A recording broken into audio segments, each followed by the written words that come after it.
Menjadi runner-up Grup A, Timnas Indonesia malam ini siap bertarung melawan juara Grup B Vietnam di turnamen perebutan Piala AFF 2016 pada babak semifinal leg pertama.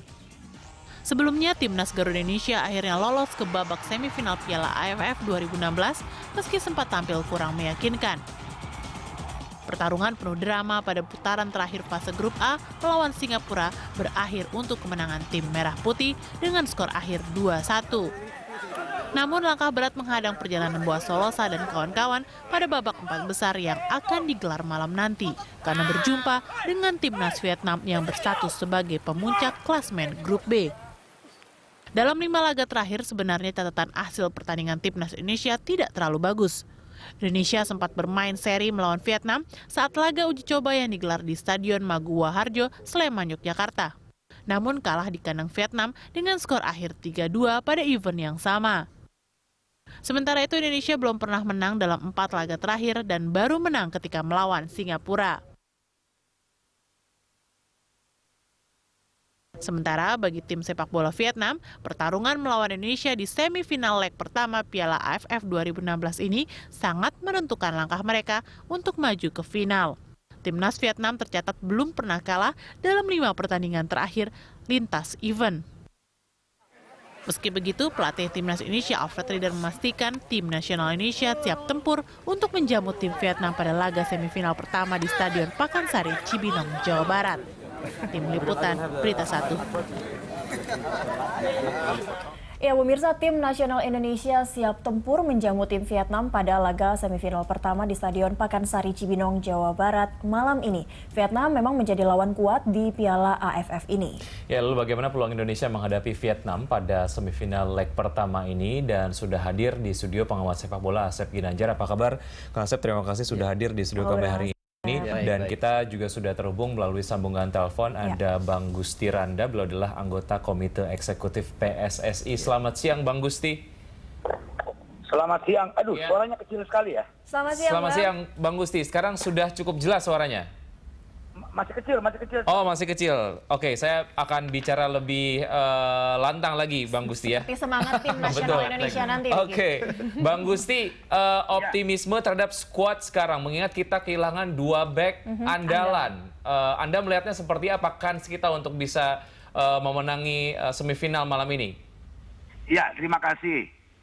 Yang pasti memang betul bahwa Yanto Basna di bagian pertahanan kita akumulatif kartu ya, sehingga tidak bisa ya.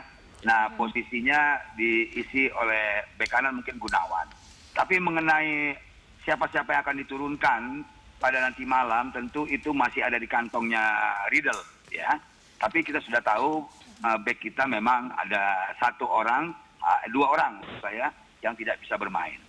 Yang kedua, masalah optimisme, kita melihat dari kecenderungan biasanya dalam sebuah turnamen seperti ini, kita mengharapkan tren naik permainan itu memang dibutuhkan. Udah sering kita melihat di beberapa turnamen di skala regional maupun dunia, bagi mereka yang trennya yang baik gitu ya, yang menaik terus, itu yang akan memenangi pertandingan. Indonesia dalam posisi seperti itu. Seperti Anda katakan tadi bahwa dalam 3 pertandingan kita baru 1 kali menang ketika di AFF ini lawan Singapura. Nah, tren itu menunjukkan bahwa kita bermain semakin bagus. Optimisme ini harus dipupuk ya. Mental pemain lagi bagus-bagusnya. Teknik kita nggak jauh beda lah dengan Vietnam, karena Riedel juga pernah menangani Vietnam ketika hampir 10 tahun yang lalu gitu ya. Jadi secara mental tahu persis. Dan kebetulan juga kita ada di kandang kita sekarang ini ya, leg pertama, leg kedua di tanggal 7 di Vietnam.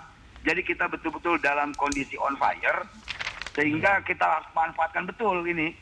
Tentu dengan dukungan supporter yang akan datang di Pakansari, juga masyarakat Indonesia yang akan menonton lewat media TV. Ya, dan doanya lah. Kira-kira seperti itu, Mas. Iya, baik. Bang Gusti, ini tadi semangat dari skuad Indonesia, dari timnas Indonesia lagi membaranya, lagi panas-panasnya. Tapi kalau kita melihat ini Stadion Pakansari memang sudah resmi digunakan. Namun untuk kancah internasional, maksudnya untuk AFF ini, apakah kesiapannya seperti apa? Kalau dari kita lihat seperti itu persiapannya? Apa Apanya itu Mas? Apanya Mbak? Ya, untuk infrastruktur Pakansari dan untuk kesiapannya untuk AFF ini, Secara apakah infrastruktur, ya, apakah secara cukup support atau belum dan sebetulnya? Skuad Indonesia juga sudah cukupkah penyesuaian mereka terhadap stadion ini untuk pelaksanaan semifinal nanti malam? Oke, tentu sebelum kita mengatakan oke Pakansari, dari pihak AFF kan sudah melakukan checking ya. Ada 3 tempat yang dicekking. Pertama Pakansari, GLBA Bandung Lautan Api, lalu di Manahan, terusnya ternyata AFF lebih setuju di Pakansari, mengingat akses ke sana juga gampang. Kalau menurut masalah kapasitas, memang Pakansari kapasitasnya kalau duduk semuanya itu 30.000 ya. Saya kira AFF sudah mempertimbangkan itu, dan menurut saya kalau AFF sudah approve masalah Pakansari, ya artinya kita selaku federasi PSSI ya sudah memang Pakansari yang ditunjuk. Kira-kira gitu. Oke, baik. Ya, Bang Gusti, saya ingin ke Kang Asep terlebih dahulu. Kang Asep, ada satu pernyataan yang cukup menarik menurut saya dari Indra Syafri, mantan pelatih Timnas U19. Tim Indonesia bisa sampai semifinal Piala AFF saja sudah bagus. Ini kemudian apakah jadi sebuah target realistis atau pesimis sebetulnya? Ya, sebetulnya apa yang dikatakan oleh Indra Syafri ada benarnya. Karena kalau kita lihat persiapan tim dan kemudian juga skuad yang dibawa Alfred Riedel ke Filipina kemarin di penyisian grup A, sebetulnya tidak ideal. Persiapan sangat mepet ya. Kemudian juga pemain yang bisa diambil oleh Riedel juga sangat terbatas. Hanya 2 pemain dari satu klub yang sama dari TSC 2016. Ini tentu menjadi masalah besar bagi Riedel dan itu sempat dikatakan juga. Tetapi kalau kita lihat bagaimana timnas bermain kemarin ketika di penyisian grup itu luar biasa saya kira. Mereka sempat kalah 4-2 dari Thailand, tapi mental mereka tidak langsung ambruk. Mereka bisa menata diri dengan sangat baik dari pertandingan-pertandingan kemudian.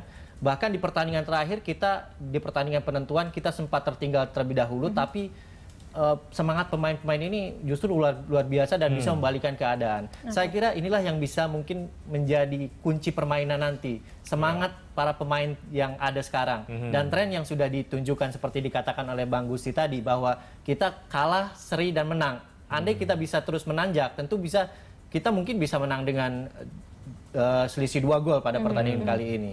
Ditambah lagi juga Coach Riedel juga pernah menangani Vietnam juga, dan Indonesia bisa dikatakan PDKT-nya juga sudah panjang seperti ya Kang Asep, seharusnya bisa mengimbangi juga kah untuk nanti malam? Saya kira kalau dari segi permainan kedua tim memiliki hampir sama ya tipikal permainannya. Kedua tim melakukan serangan seringkali dari kedua sayap, kemudian juga kelemahan kedua tim juga sama di lini belakang. Memang kita lihat bahwa Vietnam sepanjang penyelesaian grup kemarin hanya kebobolan 2 gol.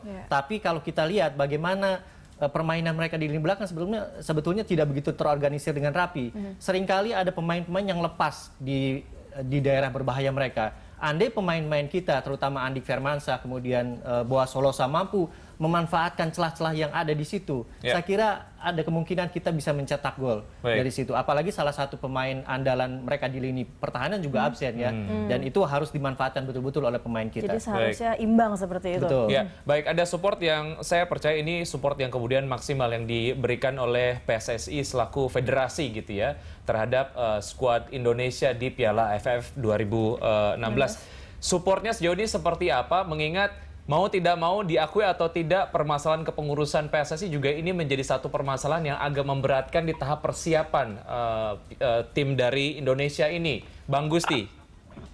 Iya, saya setuju pertama pendapat dari Kang Acep ya, bahwa tren kita bagus gitu.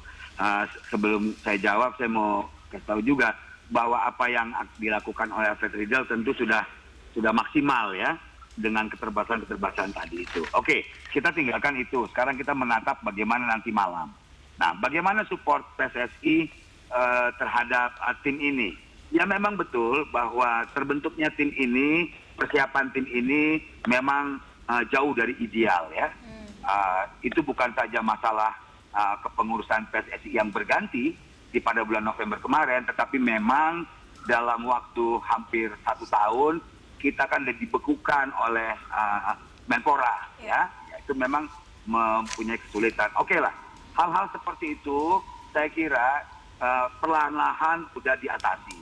Sebagai contoh, pada waktu kita menentukan apakah kita terima untuk ikut AFF atau tidak, tentu semangat dari para stakeholder di PSSI yaitu voter menyatakan oke, kita ambil saja AFF ini ya, meskipun mungkin kurang ideal, tapi ingin menunjukkan saja bahwa Federasi Sepak Bola Indonesia hadir, apalagi setelah dibekukan juga oleh FIFA. Itu yang pertama.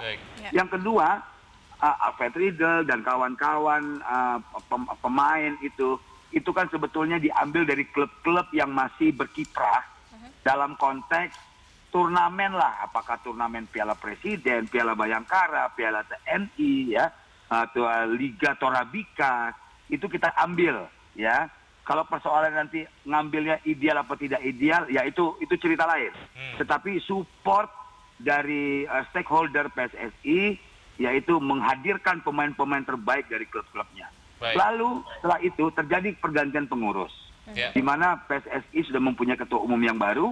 Dan detail mengenai itu, Bang Gusti, kita lanjutkan usai jeda karena kita harus jeda sejenak. Pemirsa tetap di tempat Anda, Lansito akan segera kembali.